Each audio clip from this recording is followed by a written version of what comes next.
Ravi sir, मैं चाहूंगा एक बार आ जाओ, राम राम का जवाब तो दे दो। हाँ, संजीव जी तो सर अभी नहीं आएंगे। मेरा नाम पीएस भंडारी होने के नाते तो फिर ये गुटखा क्यों बेच रहे हैं? तो चाहे मुझे पैरों पर पड़ना पड़े और मैं वोट लेकर के रहूं। आप तलवार लेके आ गए, मेरे घरों पे और मैं ऐसा कैसे बोला? यस और नो?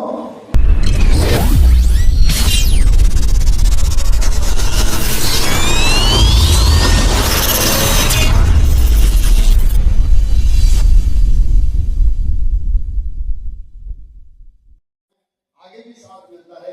बुके दीजिएगा, बुके।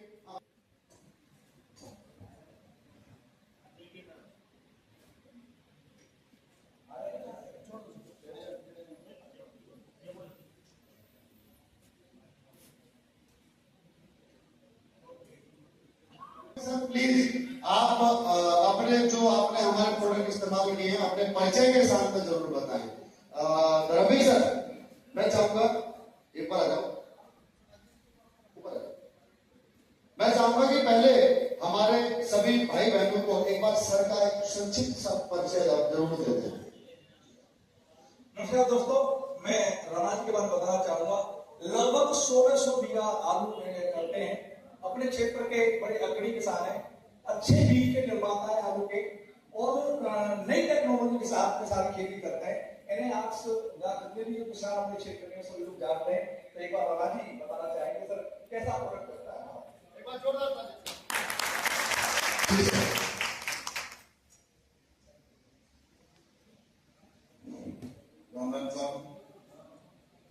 राम राम का जवाब तो दे दो।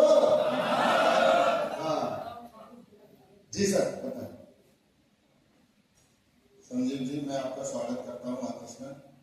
संजीव जी तो सर अभी नहीं आएंगे। मेरा नाम पीएस भंडारी है। उनके आशीर्वाद स्वरूप ही हम यहाँ पहुंचे। एक बार संजीव सर के लिए जोरदार तालियां। कोशिश करेंगे कि आगे संजीव जी आए। बिल्कुल आएंगे सर, बिल्कुल आएंगे। आपका हम अपनी पूरी टीम अपने भाइयों की तरफ से स्वागत करते हैं। Thank you. और आशा करते हैं कि ऐसे ही प्रोग्राम हमारे आयोजन होते रहे। बिल्कुल सर। इस्लामाबाद सौवर्तन होता रहे। मैं उम्मीद से राणा एजुकेशन से लॉयर हूँ।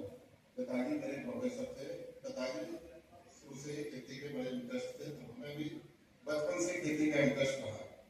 वैसे मेरा व्यापार पेट्रोल पंप का और प्रॉपर्टी का है, लेकिन खेती से मुझे भी बहुत बड़ा लगा।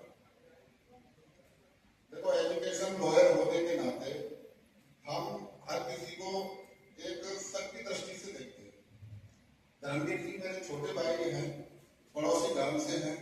ये 2021 में मुझसे मिले तो मैंने इनको एक सर की दृष्टि से ही देखा। लेकिन मैं आप लोगों से भी कहना चाहूंगा, पहली बार हम लोग क्या है कि 90% लोग किसी चीज का रिजल्ट लेना नहीं चाहते।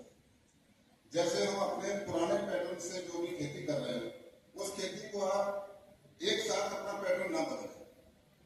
जैसे धर्मवीर जी मुझे 2021 में मिले, इन्होंने अपनी सारी प्रोडक्ट्स के विषय में बताया। मैंने भली बात इनसे समझा, सीखा, लेकिन फिर भी मैंने इनसे विश्वास नहीं किया। मैंने 4 एकड़ के 20 बीघा जमीन में आधे में मैंने अपने पैटर्न से किया, आधे में इनका पैटर्न से लगवाया। वो एक सही तरीका होता है। आप भी अपने 2 एकड़ खेती में आधे में अपने पैटर्न से करो, जैसे कि आप कर रहे हैं, आधे में इनके पैटर्न को यूज करो। उस पर फिर अंतर देखो। लास्ट अंतर सही मिलता है तो आप उस पैटर्न को बदल के नए पैटर्न पे आ जाओ। अंतर सही नहीं मिलता है तो अपने पुराने डब्बे पे चलते रहो जैसे चल रहे। इसके साथ साथ जब मैंने 4 एकड़ में इनका आधे में अपना लगाया, जो भी हम लगाते हैं, आधे में इनका प्रोडक्ट लगाया, तो मुझे लगा कि वाकई में जितने पैसे हम इनको दे रहे हैं और हम अपने प्रोडक्टों में जितनी लागत लगा रहे थे, उससे कॉस्टिंग भी इनकी थोड़ी सी कम है। कॉस्टिंग के साथ साथ हमें, जैसे मैं ओनली आलू करता हूँ, आलू के अलावा कुछ नहीं करते, तो आलू में भी 5 से 10 कट्टे यानी 15% के आसपास प्रोडक्शन में भी अंतर आया। शायद चावल दाल में भी फर्क आया। और लास्ट में जैसे हम लोगों का आलू का छिलने की शिकायत रहती है, उसमें भी 90% का रिकवरी है। उस रिकवरी के साथ साथ हमने 2022 में फिर पूरी खेती में यूज किया। पूरी खेती में यूज करने के साथ साथ हमने क्लिनिक का एक प्रोडक्ट और स्प्रे में बढ़ाया, एग्रो-90 से मैं आपको दावे के साथ कहता हूं कि आपका 1 से 20 1 से 30 दिन तक आग काटने मतलब जब तक आग काटोगे तब तक आग जिंदा रहेगी, हरी भी रहेगी, जिंदा भी रहेगी। और आलू का एक सीधा सा फंडा है, आप जितने दिन तक आग अपनी बचाए रखोगे पैदावार तब तक बढ़ती रहेगी। खेत में नमी होनी चाहिए और पेट गंदा रहना चाहिए।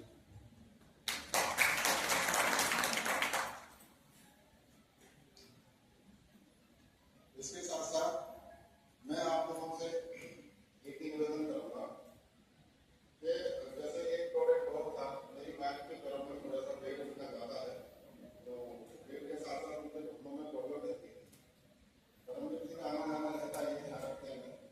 जैसे बात होती है तो कहा है और भी प्रोडक्ट, तो वो प्रोडक्ट दिए थे। एक तो अभी लोग मुझे याद है, दूसरा क्या है सर,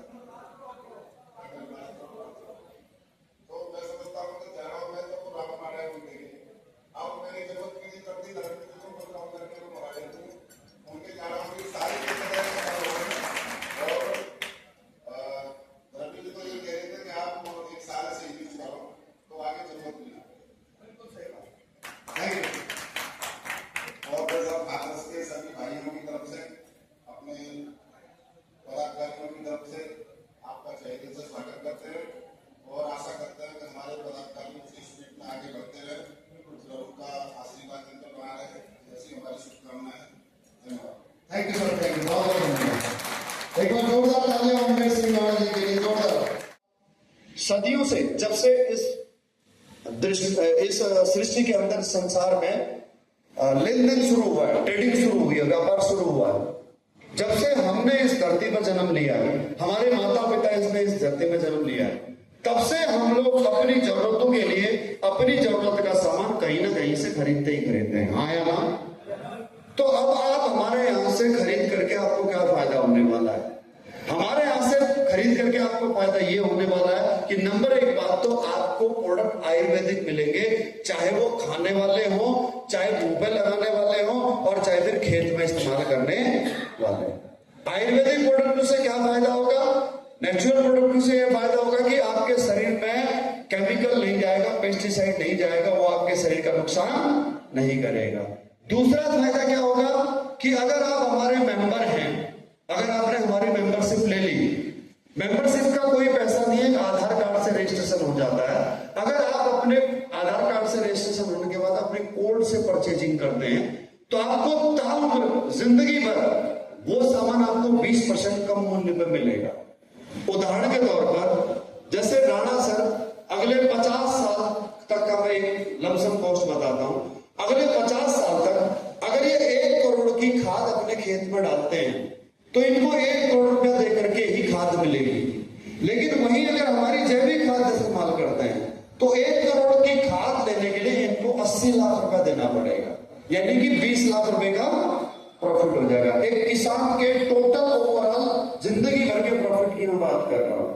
दैनिक घरेलू इस्तेमाल में होने वाले प्रोडक्ट, साबुन, तेल, शैम्पू, अगर मैं इनकी बात करूं, आपने पूरे जीवन काल में जब तक आप इस दुनिया में रहेंगे, मान लीजिए 10 लाख रुपए का आपने घर में साबुन तेल खरीदा, तो आप अगर बाजार से अन्य कंपनियों का आप साबुन तेल खरीदते हो तो आपको 10 लाख रुपए के 10 लाख रुपए पे करने पड़ेंगे। लेकिन हमारी कंपनी से परचेस करोगे तो आपको 2 लाख रुपए कम दे करके 8 लाख रुपए में ही 10 लाख का सामान मिल जाएगा। मेंबरशिप का ये फायदा होगा। मेंबरशिप नहीं लोगे तो एक बार तो आपको कोई भी दे देगा, लेकिन बार बार अपने कोड पे हर इंसान आपको नहीं दे पाएगा। ओके, उसके बाद में तीसरा फायदा जो सबसे अहम फायदा है, वो फायदा है यहाँ पर आपको पैसा कमाने का अवसर मिलेगा। और पैसा कमाने के लिए हमें क्या काम करना पड़ेगा? साधारण सा काम करना पड़ेगा, जो हमें रिजल्ट मिले, चाहे वो जैविक खाद का हो, चाहे वो वेटरनरी प्रोडक्टों का हो, और चाहे टूथपेस्ट का हो, चाहे वो घुटनों का दर्द का, उसी रिजल्ट को हमें अपने सगे संबंधियों को शेयर करना होगा, अपने रिश्तेदारों को, अपने दोस्तों को, अपने पड़ोसियों को, जिनको भी इन प्रोडक्टों की आवश्यकता, उनके साथ हमें शेयर करना। जब उनके साथ हम शेयर करेंगे तो उनमें से जिसको जरूरत होगी, नंबर 1 बात, जो हमसे कन्विंस हो जाएगा, जो हम पे विश्वास कर लेगा, अगर उनमें से 10 में से 5 लोग अगर आपके कहने से सामान लेते हैं तो कंपनी उसका कमीशन आपको देगी। और वो कमीशन इतना होगा कि आप यहां से शुरू तो करेंगे 500 रुपए कमीशन से और खत्म करेंगे आप 70 करोड़ पर। कहां पर? 70 करोड़। पहला कमीशन जो आएगा वो आपको आएगा 2500 रुपए का। और आप जिस दिन आप हमारी कंपनी के टॉप रैंक में पहुंच जाएंगे उस दिन आप यहां से कमा चुके होंगे 70 करोड़ रुपए। समझ में आ गई बात? अब इसमें हमने काम क्या किया? हमने इस पैसे को कमाने के लिए काम क्या किया? इस पैसे को कमाने के लिए सिर्फ एक काम किया, प्रचार प्रचार और प्रचार। और ये काम हम लोग बचपन से करते आए हैं। जब से हमने होश संभाला है, जो भी चीज हमने खरीदी है, खाई है, पहनी है, इस्तेमाल की है, उसके बारे में लोगों को बताना ये हमारी आदत नहीं, ये हमारी जिद्दत है। समझ में आ गई बात? आपने साबुन इस्तेमाल किया, साबुन के बारे में बताया। आपने मोटरसाइकिल खरीदी, किसी से आपने किसी ने आपसे मोटरसाइकिल के बारे में पूछा, आपने उस कंपनी की मोटरसाइकिल बता दी। किसी ने आपसे लैपटॉप के बारे में पूछा, आपने अपने भाई को, अपने दोस्त को वो लैपटॉप सजेस्ट किया जो आप खुद इस्तेमाल कर रहे हैं। इस प्रकार का प्रचार तो हम सदियों से, जब से हमने होश संभाला है, दादा परदादा के जमाने से फ्री में करते आ रहे हैं। और इसी काम का अमिताभ बच्चन करोड़ों रुपए लेता है, अक्षय कुमार करोड़ों रुपए लेता है, अमिताभ बच्चन का बेटा करोड़ों लेता है। जब ये फिल्मों से हजार करोड़ रुपए कमाते हैं, गौर से समझना, सोचना, अगर ये फिल्मों से हजार करोड़ कमाते हैं तो फिर ये गुटखा क्यों बेच रहे हैं? गुटखा बेचने का काम क्यों कर रहे हैं? समझाऊंगा आपको। क्योंकि एक फिल्म को बनाने में लगते हैं 3 महीने 6 महीने, बहुत मेहनत लगती है। और उसके बावजूद गारंटी नहीं है कि फिल्म हिट होगी या फ्लॉप होगी, लेकिन एड तो हिट होगा और हिट होकर के ही रहेगा। क्यों? क्योंकि उसको तो एक बार ऐड कर दिया तो उसे तो पैसा मिलना ही मिलना है, चाहे उसका ऐड चले या ना चले। बात समझ में आ गई? एक बार अजय देवगन ने अगर दाने दाने में केसर का दम है कह दिया तो उसके बाद में उसे पैसा मिलेगा ही मिलेगा। इससे ये लोग एडवर्टाइजमेंट करते हैं। अब अगर हम लोग कहें कि यार ये काम तो हमें शोभा नहीं देता, क्या प्रचार करना, तो मान लेगा आप झूठ बोल रहे हो, क्योंकि प्रचार तो आप करते ही हो। हाँ, अब आज आपको संकोच इसलिए लगेगा, शर्म इसलिए लग सकती है कि यार ये प्रचार में पैसे के लिए करूंगा। किसके लिए करूंगा? पैसे के लिए करूंगा। बिल्कुल सही बात है। इस काम को करके आपको क्या मिलेगा? पैसे। अब आप इसे शर्म समझो या फिर इसे एडवांटेज समझो कि भाई आपको प्रचार करने का पैसा मिल रहा है, ये आपको डिपेंड है। अब शर्म किसे नहीं लगेगी? एडवांटेज कौन समझेगा इस काम को? वो समझेगा एडवांटेज जिसके पास में अपने सपनों को पूरा करने का रास्ता नहीं है, और वो तो इस काम को देख करके खुश हो जाएगा। ओ बल्ले बल्ले, अब तो मिल गया मुझे रास्ता, अब तो मैं करोड़ों रुपए कमा लूंगा। समझ में आ गई बात? उसे शर्म नहीं लगेगी। बात समझ में आ गई? जैसे नेताजी को वोट मांगने में शर्म नहीं आती, क्योंकि उनको पता है साला बड़ी मुश्किल से तो टिकट मिला है, इतनी टिकट की मारामारी है, और इस बार तो चाहे मुझे पैरों में पड़ना पड़े पर मैं वोट लेकर के रहूंगा। ये शर्म आती है क्या शर्म? क्यों? क्योंकि अगर एक बार नेताजी अगर अपनी पोजीशन पर आ गए, जीत गए, जिस भी चुनाव के लिए वो लड़ रहे हैं, चाहे वो पार्षद का हो, चाहे एमएलए का हो, चाहे ग्राम प्रधानी का क्यों ना हो, तो उसके बाद में जनता की सेवा करने के साथ साथ अपना भी तो लाभ हो रहा है, आया ना? तो इसीलिए घर घर जाकर के हाथ जोड़ करके वोट मांगने में क्या फर्क पड़ता है? पड़ता है फर्क? मित्रों, मैं आपके लिए रोजगार लाऊंगा, आपके लिए सरकार लाऊंगा, कोई फर्क पड़ता है? समझ में आ गई बात? अरे है ना, तुम मुझे वोट दो, मैं तुम्हें विकास दूंगा। है ना? मेरी बात सुना नहीं? और यही बात राहुल गांधी को समझ में आ गई, इसीलिए उन्होंने भारत जोड़ो यात्रा शुरू कर दी। बात सुनना ही और देखना, भारत जोड़ो यात्रा से फर्क बहुत पड़ेगा। क्योंकि मोदी जी आप देखो पिछले 10 सालों के अंदर जितने चक्कर उन्होंने काटे हैं, उतने चक्कर किसी प्रधानमंत्री ने पिछले 70 सालों में नहीं काटे थे। आया ना? ये बात समझ में आ गई किसके? राहुल गांधी जी के इसी का उन्होंने अपने इस्तीफा दिया था पद से, पिछले साल की बात बता रहा हूं मैं, और इसीलिए वो निकल गए भारत जोड़ो यात्रा में, क्योंकि लोग जुड़ेंगे तो सिर्फ इसी वजह से जुड़ेंगे, ऑफिस में बैठ करके लोग नहीं जुड़ेंगे। बात समझ आ गई? तो न तो मोदी जी को शर्म आती है वोट मांगने में, ना ही राहुल गांधी जी को। तो क्या हम उनसे बड़े हैं क्या? अरे उनसे बड़े हैं क्या हम? तो फिर हमें किस बात की शर्म? हम अमिताभ बच्चन से बड़े हैं क्या? हम सचिन तेंदुलकर से बड़े हैं क्या? क्या विराट कोहली के पास पैसों की कमी है? अरे विराट कोहली का पैसों की कमी है क्या? फिर भी वो आपसे क्यों कह रहा है ड्रीम 11 पर टीम बनाओ, ड्रीम 11 पर टीम बनाओ? खुद तो सारा क्रिकेट से पैसे कमा रहा है और हमें जुए में लगा रहा है। मेरी बात समझ आ रही? यस और नो? तो कहने का तात्पर्य है कि प्रचार करने से पैसा मिलता है और लोग पैसा कमाते हैं। और ये जितने भी लोगों ने यहाँ पैसा कमाया है, चाहे वो सीएन जी हो, चाहे धर्मवीर जी हो, चाहे वो गोपाल जी, चाहे वो हरीश उपाध्याय जी, ये सब लोगों ने प्रचार करने का ही पैसा कमाया। अब इस काम को लोग कहते हैं ये तो बहुत छोटा काम है। अगर मैं इस काम को बड़ा साबित करूंगा तभी इस काम को करना, नहीं तो मत करना। कि घर घर जाकर के प्रोडक्ट बेचना, प्रोडक्ट ले लो कहने की रिक्वेस्ट करना, ये छोटा काम है, ये मेरे बस का काम नहीं है। अगर मैं ये सबसे बड़ा काम बता दूं ना तभी करना। देखो हीरो गुटखा बेच रहे हैं, हीरो देश के युवाओं को गुटखा खाने के लिए प्रेरित कर रहे हैं, और क्रिकेट देश के युवाओं को जुआ खेलने के लिए बोल रहे हैं। यस और नो? एक ये काम समझना क्या है, हम लोग घर घर जाते हैं, गांव गांव जाते हैं, जाकर के लोगों को खान पान के बारे में बताते हैं, क्या खाना है क्या नहीं खाना है। हम उसे अंग्रेजी खाने और आयुर्वेदिक खाने का महत्व समझाते हैं, कि अंग्रेजी खाने से क्या नुकसान होता है और आयुर्वेदिक खाने से क्या क्या फायदा होता है। हम समझाते हैं कि भाई यूरिया डीएपी से आपको क्या नुकसान हो रहा है, जैविक खाद से क्या फायदा हो रहा है। और साथ में जिनको इन प्रोडक्टों की आवश्यकता प्रोडक्ट देते हैं, इन प्रोडक्टों के इस्तेमाल से किसी किसान को खेती में फायदा हो रहा है, किसी बीमार को बीमारी में फायदा हो रहा है, और किसी इंसान को 2 पैसे कमाने का मौका मिल रहा है। तो आप मुझे बताइए कि ये काम छोटा हो या बड़ा? अरे जहां पर आप समाज कल्याण कर रहे हैं, आप मेरी बात समझिए। धर्मवीर सर कहा गए, धर्मवीर सर ने यहां से कमाई कितनी इनकम हो चुकी होगी? 70 लाख से ज्यादा हो चुकी होगी। 70 लाख रुपए धर्मवीर सर ने कमाए। भारद्वाज सर कहा गए, भारद्वाज सर की इनकम हो चुकी है 35 लाख। गोपाल सर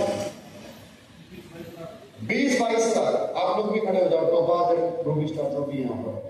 हाँ जी, आपकी इनकम 8 लाख। हरिकृष्ण उपाध्याय जी, उनकी भी इनकम 4 लाख के ऊपर हो गई।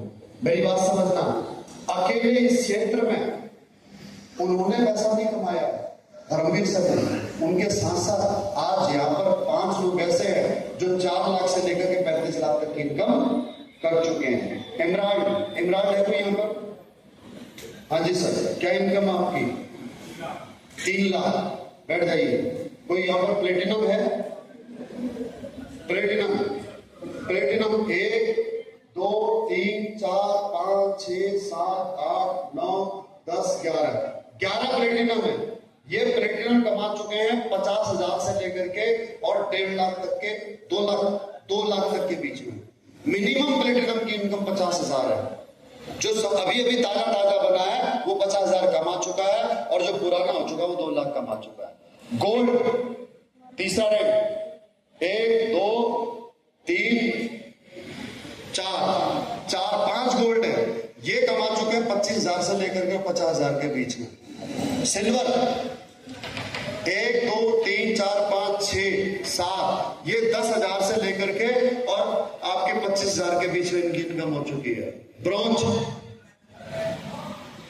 पहला रैंक 1 2, जिनके 2,500 का चेक आ गया उनकी बात कर रहा हूं मैं। 1 2 लोग यहां पर बैठे हैं जो 2,500 रुपए मिनिमम कमा चुके हैं। यानी कि ये कैसा काम है, सुनो, अब सुनो गौर से। मैं ये उदाहरण आपको क्यों दे रहा हूं कि इससे न केवल लोगों को हमारे प्रोडक्टों से फायदा हो रहा है, बल्कि लोगों को रोजगार भी मिल रहा है। तो इससे अच्छा काम और क्या हो सकता है? बात समझ में आ गई? यस और नो? कि जहां पर आपको एक अनजान आदमी आकर के इस बिजनेस के बारे में बता रहा है, जबकि आप बिजनेसों में, ट्रेडिशनल बिजनेसों में, अगर आप किसी कामयाब इंसान के बारे में पास जाओ और उससे पूछो कि आपका बिजनेस कैसे बना, मुझे भी बनाना है, तो वो आपको नहीं बताएगा। क्यों नहीं बताएगा? क्योंकि आप उसके कंपटीटर बन जाओगे। समझ में आ गई बात? यहां पर सपोर्ट आपको सिखाने के लिए लोग बैठे हैं, अगर आप करना चाहते हो तो। अब उसके बावजूद भी लोग काम कहते हैं जोड़ने वाला काम है, मेंबर बनाने वाला काम है, चेंज सिस्टम है। तो सुनो, गौर से समझाता हूं। इस दुनिया में न तो मोदी लोगों को बिना जुड़े सरकार बना सकता, न राहुल गांधी, न बिना लोगों के जुड़े अमिताभ बच्चन की फिल्म हिट होगी, न शाहरुख खान को बिना लोगों से जुड़े शाहरुख खान अपनी फिल्म हिट करा सकता है। मेरी बात समझ में आ गई? न अंबानी बिना लोगों को जुड़े अंबानी रह सकता है, ना ही LIC कंपनी देश की सबसे बड़ी कंपनी बन सकती है बिना लोगों को जोड़े, और ना ही बैंक में जुड़े बिना लोग बैंक में बड़े बन सकते हैं। सरकार बिना लोगों के जुड़े सरकार नहीं बन सकती। तो कहने का तात्पर्य यह है कि चाहे वो कोई बाबा हो, नेता हो, अभिनेता हो या कंपनी वाला हो, बिना लोगों को जोड़े कोई भी इस दुनिया में बड़ा नहीं बढ़ा है। यस और नो? हम भी कहीं ना कहीं जुड़े हैं। कपड़े खरीदे हैं तो कपड़े बनाने वाली कंपनी से जुड़ गए। घड़ी पहनी है, घड़ी बनाने वाली कंपनी से जुड़ गए। जूते पहने हैं, जूते बनाने वाली कंपनी से जुड़ गए। हम भी जुड़े हैं। हम झूठ बोलते हैं कि हम जोड़ने वाला काम नहीं करेंगे, जबकि हमने जुड़ करके सब लोगों को बड़ा बनाना। अब हम आपसे कह रहे हैं कि आओ हमारे साथ जुड़ो। अब आपकी बारी है अपने साथ में लोगों को जोड़ने की। अगर आज आपको ये मौका मिलता है लोगों को अपने साथ जोड़ने का, आप अपना नेटवर्क बनाएंगे और उस नेटवर्क से पैसा कमाएंगे। आपको अगर पैसा कमाना है तो अपना नेटवर्क बनाना पड़ेगा। अगर आप अपना नेटवर्क नहीं बनाओगे तो कोई अपने नेटवर्क में आपको जोड़ लेगा। समझ में आ गई बात? यस और नो? कैसे? जहां अपॉर्चुनिटी नहीं होती है ना, जहां कोई अवसर नहीं होता, वहां भी लोग जोड़ लेते हैं। हमारे देश में कोल्ड ड्रिंक की आवश्यकता नहीं थी, लेकिन जिसने जोड़ना था लोगों को, उसने कोल्ड ड्रिंक से भी जोड़ दिया। हमारे देश में लोग गन्ने का जूस, मौसमी फलों का जूस पीते थे। हमारे देश में बर्गर पिज्जा नहीं खाते थे लोग। हमारे देश में कोट पैंट नहीं पहनते थे लोग, लेकिन साला फैशन बना करके हमें पागल बना दिया। यूरोप में मजबूरी है, पश्चिम के देशों में कोट पैंट पहनना मजबूरी है। क्यों मजबूरी है? क्योंकि वहां पर सर्दी होती है 12 महीने, इसीलिए वो लोग कोट पैंट पहनते हैं। और हम पागल हो रहे हैं उनके फैशन को फॉलो करते हुए 40 डिग्री तापमान में कोट पैंट पहन के घूम रहे हैं। अपॉर्चुनिटी देखो, नहीं तो अरब के लोग कोट पैंट क्यों नहीं पहनते? जो दुबई का शेख है, जिसके जो खरबपति है, जो राजा है वहां का, उसको कभी कोट पैंट में देखा आपने? वो अपने पहनावे में रहता है। लेकिन हम लोगों ने उस पश्चिमी कल्चर को नहीं छोड़ा। अंग्रेज चले गए, औलाद छोड़ गए, क्यों कहते हैं? आप सुनना कहानी। हमारे देश में टॉयलेट करने के लिए इंडियन कल्चर की सीट होती थी। अरे होती थी, आज भी है। अरे है आपके घरों में? यस और नो? हम लोग पानी से धोते थे। अरे हगने के बाद पानी से धोते थे, आया ना? उन्होंने साले इसमें भी बिजनेस ढूंढ लिया। इसमें भी उन्होंने वेस्टर्न कमोड बना दिया और पानी की जगह टिश्यू पेपर लगा दिया। अब टिश्यू पेपर फ्री में नहीं आता, खरीद करके आता है। इसमें उन्होंने साला तुम्हारे पोंछने में भी पैसा लगा दिया। तो जिसे लोगों को जोड़ना है ना, वो तो जहर बेच कर भी जोड़ देगा। क्या शराब बेच कर भी लोग नहीं जोड़? क्या गुटखा बेच कर भी लोग नहीं जोड़? अरे क्या जहर बेच करके भी लोग जोड़ रहे हैं। सोचो, जिसने जहर बनाया उसने क्या सोच करके बनाया होगा कि मैं जहर बनाऊंगा और लोग मरने के लिए इस जहर को खरीदेंगे।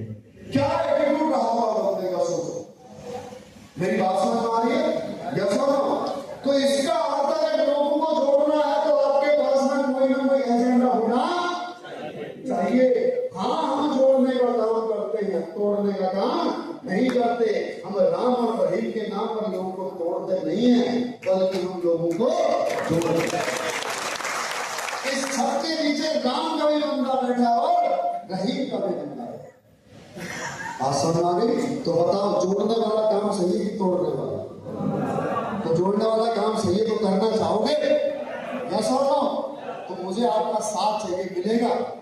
कितने लोग हैं जो मेरे साथ इस मुहिम में रहे? अरे वाह, क्या बात है।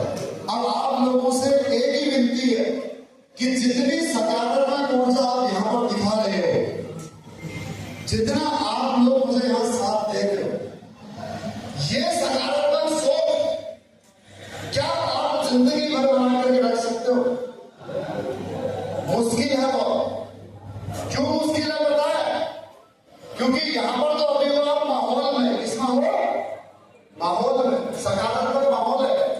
सभी लोग जब शुरू में आए थे तो कैसी सोच थी आपकी, सुनना, गौर से समझना।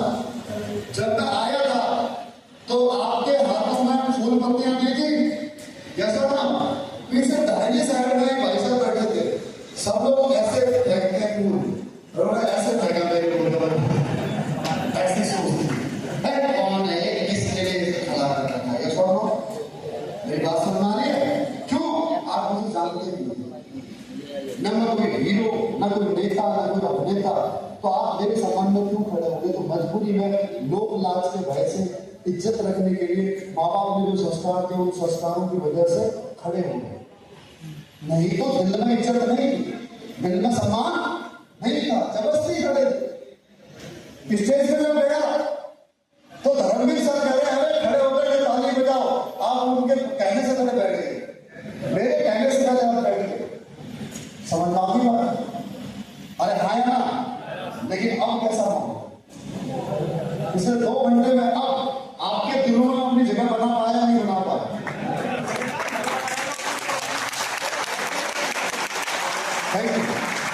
अपने लिए इज्जत कमा पाया नहीं कमा पाया? अपने लिए सम्मान कमा पाया नहीं कमा पाया? अब सुनना, कहानी सुनना, ऐसा क्यों हुआ? ऐसे समझो कि जब आप घर में आप भगवान की पूजा पाठ करते हो, जब भगवान का भजन करते हो, मान लीजिए कि आप महामृत्युंजय मंत्र का जाप कर रहे हो, 108 बार आपको जाप करना। बड़ी शांति के साथ सुनिएगा, बहुत आध्यात्मिक बात बता रहा हूं। इंसान जिंदगी में कामयाब क्यों नहीं होता? उसके पीछे सिर्फ एक कारण है कि वो कामयाबी की सोच तो बना लेता है, लेकिन उस सोच में कायम नहीं रह पाता। क्यों कायम नहीं रह पाता? क्योंकि उसके हालात ऐसे हो जाते हैं कि मजबूरी में वो जिस सोच के साथ शुरू करता है, उससे उसको सरेंडर करना पड़ता है। अब सुनना गौर से बात, ऐसा क्यों होता है? ऐसा होता है सिर्फ और सिर्फ माहौल की वजह से। आप भगवान में पूजा पाठ में विश्वास रखते हो, अरे भगवान को मानते हो, आप घर में भगवान की स्तुति कर रहे हो, महामृत्युंजय जाप कर रहे हो, या फिर आप कर रहे हो आपके गायत्री मंत्र का स्मरण, या आप हनुमान चालीसा कर रहे हो, या फिर जिस भी आप भगवान को, जिस भी धर्म को मानते हो, जिस भी बाबा के आप अनुयायी हो, आप उसका स्मरण कर रहे हो। मैं दावे के साथ कह सकता हूं अपने अनुभव से, मैं बहुत श्रद्धालु इंसान हूं, बहुत आस्था रखने वाला इंसान हूं, लेकिन उसके बावजूद अगर मैं अकेले में भगवान का भजन करना चाहता हूं तो 5 मिनट में ही मेरा 50 बार ध्यान भ्रमित होगा। हाँ या ना? यस और नो? ऐसा क्यों होता है? क्योंकि हम ना उस लेवल के साधु नहीं है, उस लेवल के संत नहीं है कि जिसमें हम अपनी इमोशंस पर कंट्रोल पा सके, अपनी इंद्रियों पर काबू पा सके। राइट? ऐसी कंडीशन में क्या करना चाहिए? ऐसी कंडीशन में ये करना चाहिए कि जब आप अपनी इंद्रियों पर काबू ना कर सको, जब आप अपने मन में उठने वाले आवेगों को कंट्रोल ना कर सको, तो आपको साधु संगत में रहना चाहिए। साधु संगत से क्या फर्क पड़ता है कि जब आप उस संगत में रहते हो ना, तो आप इस दुनिया से कट जाते हो। आज की दुनिया कैसी हो चुकी है? आज की दुनिया ऐसी हो चुकी है जो सिर्फ और सिर्फ आपको राशि भोगों की तरफ आपको ध्यान वर्धित करनी है। आप एक इंसान के जीवन का उद्देश्य आप ऐसा बना दिया गया है कि अगर आप भोगने की चीजें अगर आपके पास में नहीं है पर्याप्त मात्रा में, तो आपका जीवन अधूरा है। इस तरह से इंसान को बौना कर दिया गया, इंसान को छोटा कर दिया गया। आप तामसिक भोजन का इस्तेमाल करते हैं तो आपके मन में वेग उठना, आगे बढ़ना नॉर्मल सी बात है। तो ऐसे में कंट्रोल करने के लिए संगत जरूरी है, साधु की संगत जरूरी है। इसीलिए हमें मंदिर जाते रहना चाहिए, इसीलिए हमें बड़े तीर्थ धाम जाते रहना चाहिए। अब जब हम बड़े मंदिरों में जाते हैं, जैसे हम एक केदारनाथ जाते हैं या हम एक वैष्णो देवी, तो क्या होता है, वैष्णो देवी में वो जब सभी 100,000 की संख्या में श्रद्धालु जब सकारात्मक ऊर्जा के साथ में वैष्णो देवी में नारे लगाने होते हैं, जोर से बोलो जय माता दी, आगे वाले जय माता दी, पीछे वाले जय माता दी, मैंने सुनिया जय माता दी, जब इस प्रकार का उद्घोष चल रहा होता है ना, तो 80 वर्ष की बूढ़ी दादी भी वो सीढ़ियां चढ़ जाती है जो घर की सीढ़ियां नहीं चढ़ पाती। माहौल में नहीं जाने जैसा, जिस जवान लड़के को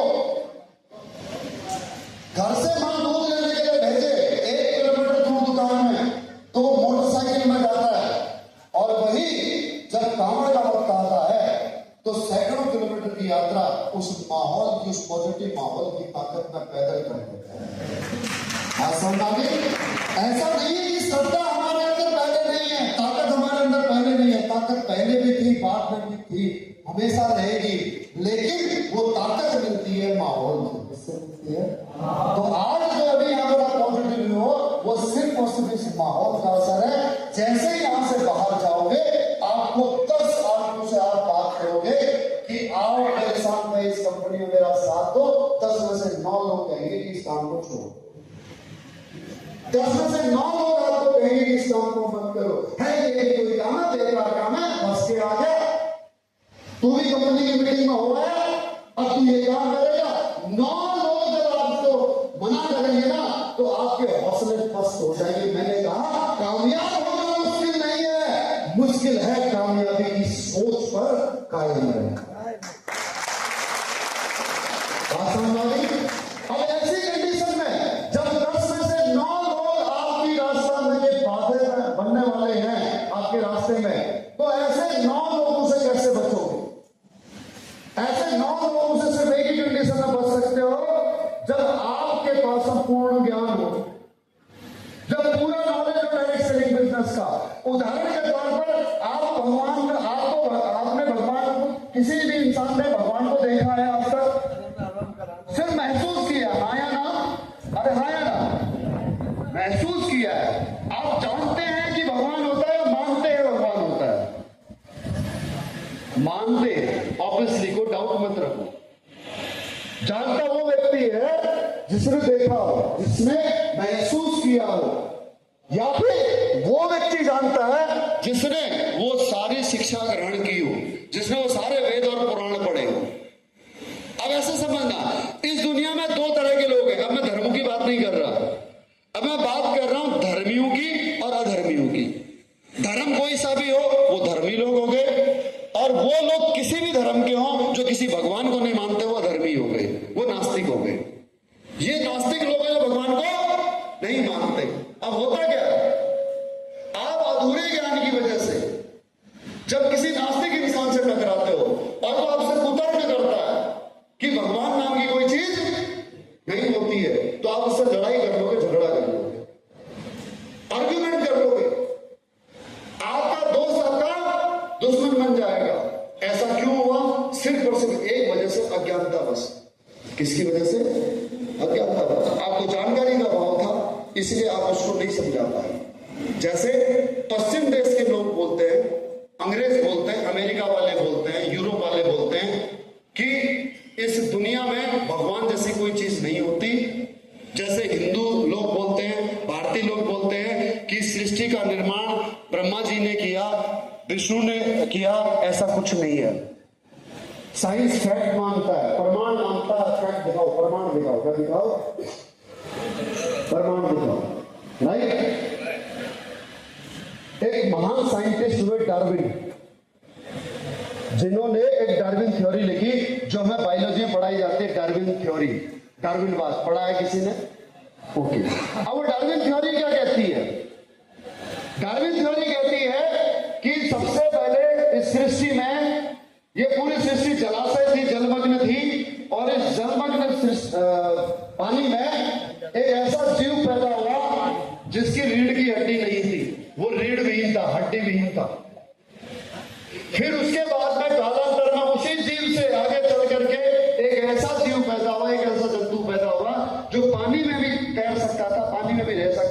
और जमीन पर भी चल सकता था। फिर उसके बाद में इस जीव से एक और जीव बना जो आधा जानवर और आधा मनुष्य जैसा था। ये डार्विन लिखते हैं, बोलते हैं कि ब्रह्मा नहीं है, विष्णु नहीं है। अब डार्विन ने कब लिखा ये? डार्विन ने लिखा 1000 साल पहले। कब लिखा? एग्जैक्ट संधि बताता हूँ, 1000 साल पहले लिखा। साइंस कब से पढ़ाई होने लगी?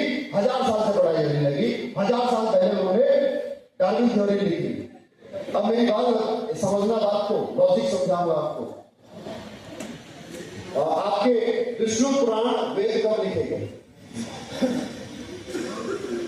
5000 साल पहले। मेरी बात समझ में आई? अब बताओ पुरानी किताब कौन सी है, डार्विन थ्योरी या फिर वेद और पुराण? वेद और पुराण पुराने हुए। अब ये समझो कि विष्णु पुराण में क्या लिखा है? विष्णु पुराण में लिखा है कि विष्णु जी के 10 अवतार, जिसमें सबसे पहला अवतार मत्स्य। मत्स्य मतलब मछली जो पानी में पैदा हो। उसके बाद दूसरा अवतार कूर्म अवतार। कूर्म मतलब कछुए का अवतार जो पानी में तैर सकता है, जमीन पे चल सकता है। ये अवतार उन्होंने कब लिया? जब समुद्र मंथन होना था और उस वृंदावन पर्वत को पेश देना था, उसके लिए उन्होंने कूर्म अवतार लिया था। डार्विन थ्योरी कहती है कि तीसरा जीव वो बना जो आधा जानवर था, आधा मनुष्य था। और विष्णु पुराण कहते हैं कि भगवान विष्णु का तीसरा अवतार नरसिंह अवतार था, जिसमें उन्होंने हिरण्यकश्यप का संहार किया। अब बताओ कि पुराण पुराने या फिर डार्विन थ्योरी पुराने? पुराण पुराने। तो कौन कहता है कि भगवान नहीं होते, प्रमाण है या नहीं है? अरे हाँ या ना? अब ये कौन बता पाएगा? ये वही बता पाएगा जिसने पुराण पढ़े हो। जिसने पुराण नहीं पढ़े हो और कोई आपको बोलेगा कि भगवान भगवान कुछ नहीं होते, आप तलवार लेके आ गए, मेरे धर्म के बारे में ऐसा कैसे बोला? दंगे हो जाएंगे। जबकि हकीकत मायने में आप बिना लड़के केवल और केवल तर्क देकर के आप उस व्यक्ति को चुप करा सकते। इसी वजह से डायरेक्ट सही मिलना है। अगर आप यहाँ पर सकारात्मक रहना चाहते हो, आप कूल रहना चाहते हो, आपको कोई व्यक्ति नेगेटिव ना करे, जिंदगी भर आप इस बिजनेस के प्रति पॉजिटिव रहना चाहते हो, तो उसका एकमात्र तरीका है नॉलेज, नॉलेज और नॉलेज में एक जगह दे नहीं सकता। ये 2 घंटे की इस मीटिंग में न तो मैं आपको चंद्रगुप्त बना सकता और न मैं चाणक्य। सही है गलत? मुझे इस काम को करते हुए 14 साल हो चुके हैं। तो जिस दिन आपको 14 साल हो जाएंगे उस दिन आपको 14 साल का अनुभव आ जाएगा। काम करने से अनुभव आता है ना। एक डॉक्टर भी डॉक्टर तब बनता है जब वो सर्जरी करता है। एक पायलट तब बनता है जब वो हवाई जहाज उड़ाना शुरू करता है। फौजी तब बनता है जब वो बंदूक चलाना शुरू करता है। तो आप भी जब यहाँ पर काम करना शुरू करोगे तो आपको प्रैक्टिकल अनुभव आना, नॉलेज आना शुरू हो जाएगा और आप लोगों को आराम से जवाब दे पाओगे बिना लगे। ऐसा हो तो इसके लिए मैं आप सबको एक ट्रेनिंग के लिए इन्वाइट करना चाहूंगा, जो कि होगी आपकी अगस्त में है और नैनीताल में होगी। 4 दिन की ट्रेनिंग होगी। उस ट्रेनिंग में आएगा, वो 4 दिन का वर्कशॉप होगा।